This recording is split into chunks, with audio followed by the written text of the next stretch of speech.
The Brant County Fire Department conducted its annual fire training drill, giving opportunities for firefighters to hone their skills in a realistic yet controlled environment. The training day, which took place at a donated house on Bethel Road outside of Brantford, saw about 25 firefighters taking part in the exercise. Julie Sharp was there and has the details. Flames were seen coming from what was a two-story house in Brant County today. As exciting as this looks, it was all a part of a drill.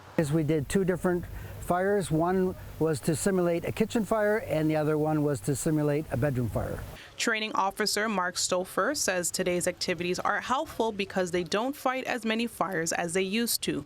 With the improvements in home fire safety, we actually have much fewer fires to deal with, which is a good thing for the public. But on the other hand, because we have fewer fires to deal with, we get less practice and exposure. Firefighters typically arrive during the middle of a fire, says Deputy Chief Brent Kane.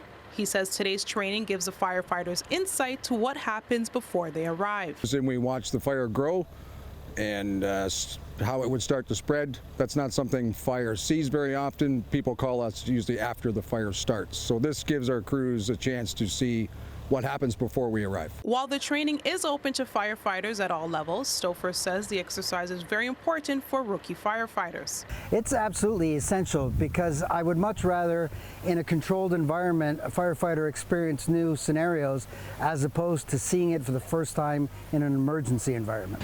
Today's training is not just about putting out fires, but it's training on the health and wellness of firefighters as an individual. In the past, in the movies, we always see shiny red fire trucks, and the firefighters themselves are dirty and black, like a badge of honor. And we work very hard to change that culture. The continued exposure to the effects of fighting fire can cause cancer. Stouffer says safety is an area that he has seen the biggest improvements over the last 2 decades. The technology that we have, the equipment, the PPE, personal protective equipment, it's all a lot better than it was 20 years ago. So you'll see fewer injuries with firefighters. The Brant County Fire Department does a controlled burn exercise once a year, and again, it's available to all 200 firefighters on staff.